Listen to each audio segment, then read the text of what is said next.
It's been 4 years since the launch of the Xbox 360, and 3 years since the PS3 hit the market. To this day, there's been endless debate on which console is number one.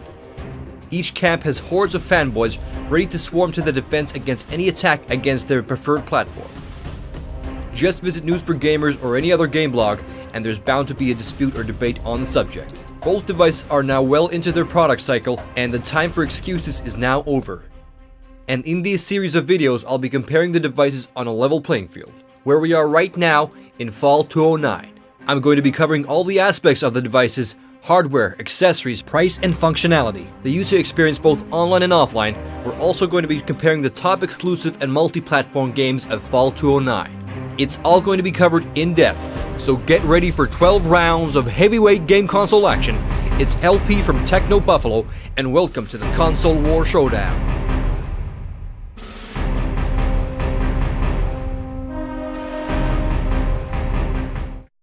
So, we're going to start off this matchup with a thorough analysis and comparison of the controllers. After all, the controllers are the physical extensions that connect the machine to the man in a sense. Wow, that was deep. Anyway, game controllers have evolved quite a lot in the past 30 years, and I remember being amazed by the 8-bit Nintendo controller after having used the clunky Atari 2600 joysticks. I also remember going to school and the teachers asking me what happened to my hands after I had band-aids on my thumbs. Well, I'll tell you what happened. Super Mario Bros. Metroid happened. The concave, relatively sharp-edged buttons on the 8-bit controller really brought the gaming community together, almost like a gang sign that appeared in the form of blisters on your thumbs.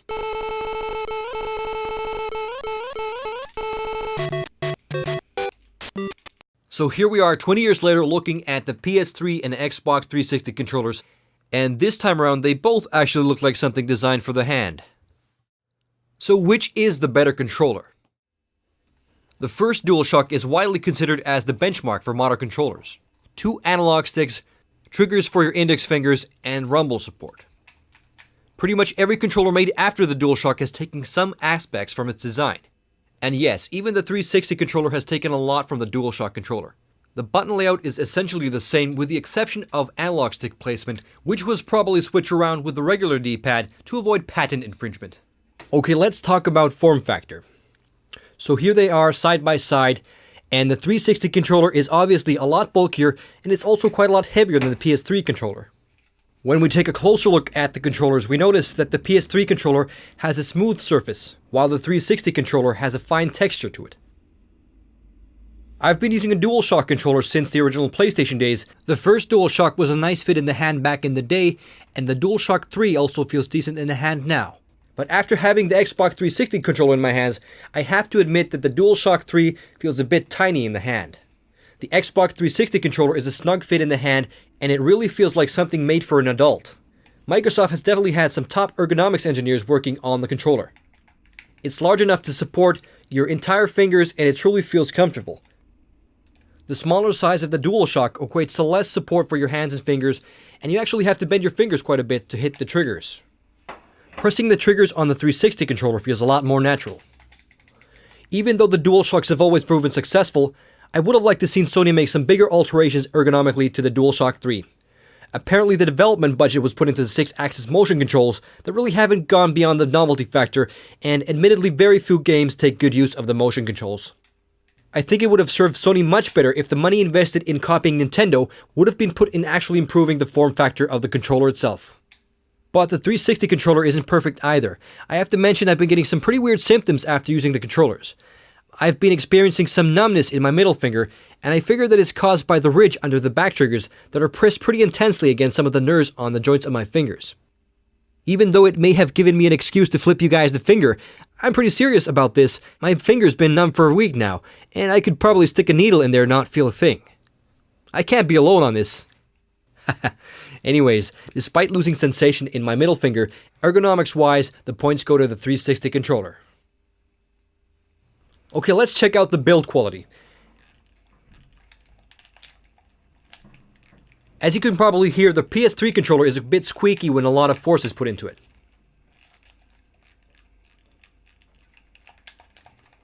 Even though squeezing the controller may make it squeak a bit, the buttons with the exception of the back triggers feel very solid, and the DualShock 3 can definitely handle years of use. I've been using this particular controller for a couple of years now with hundreds and hundreds of hours of gameplay, and you can barely notice the wear and tear. So I can't not be satisfied with the durability of the PS3 controller.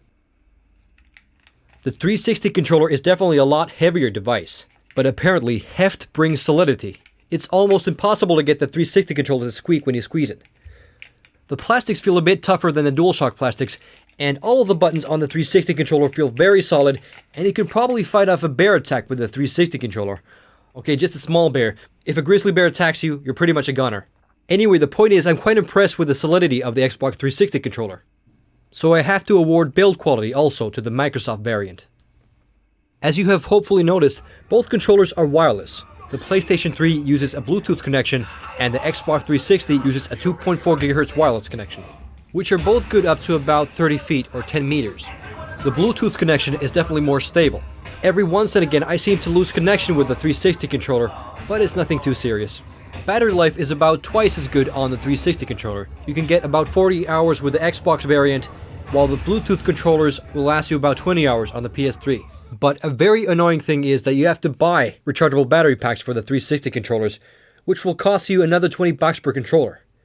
I think Microsoft saved money in the wrong place here. The PS3 controllers are rechargeable out of the box, and you can charge them from any USB-powered device. Buying the rechargeable battery packs and charger is a bit of a hassle when the PS3 recharging is so effortless. Let's check out how the controller's buttons and layout translate into actual gameplay. The 360 controller's left analog stick and D-pad placement are different, but other than that, the layout is pretty much the same. In my opinion, having analog sticks placed symmetrically makes for better dual thumb coordination. I know it sounds kinda dumb, but I think you know what I mean. Also, there's a bit less strain on the left thumb when the analog stick is placed lower. The tops of the PS3 analog sticks are convex, while the tops of the analog sticks on the 360 controllers are concave. I really can't differentiate which feels better, because both feel very natural under the thumbs. The analog sticks on both controllers are very responsive. There's a slight dead zone on both controllers, and by dead zone I mean an area in which the controller does not register movement. The smaller the dead zone, the more intricate movements will register, which for example may result in more precise sniping. But I would estimate that the dead zone on both controllers is pretty much the same. The analog sticks on the 360 controllers definitely have a bit more resistance to them, which I kinda like. Having more resistance in the analog sticks, in my opinion, makes for better control in, for example, driving games. It's a bit easier to oversteer with the PS3 controller. Not to say that it doesn't happen with the Xbox 360 controller as well.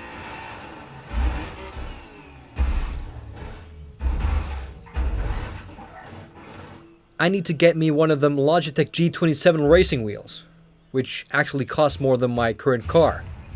Sad, I know. The PS3 analog sticks are definitely a bit looser, which actually may translate into faster movement in, for example, first-person shooters.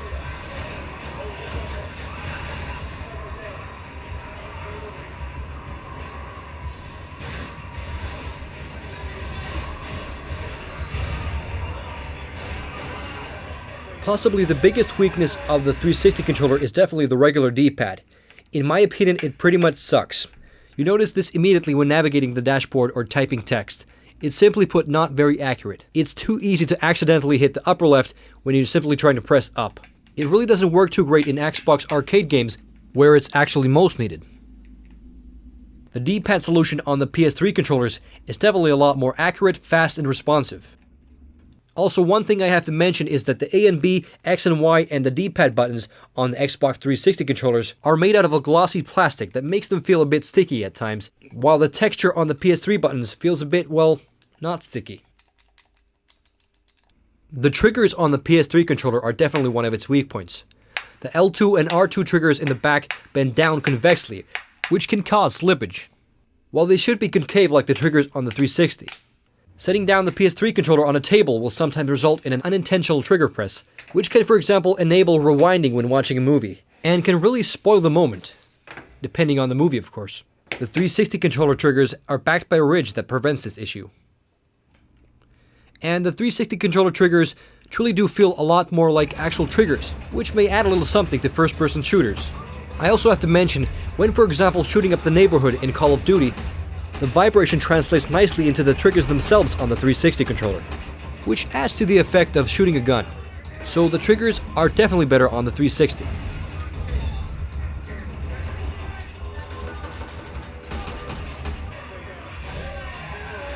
I have to admit that I enjoy both controllers immensely. They're both in a sense damn good, but there are pros and cons on both controllers, and it'd serve Sony and Microsoft well if they got these controllers to mate to create something of a hybrid of the two. And here's what it might look like.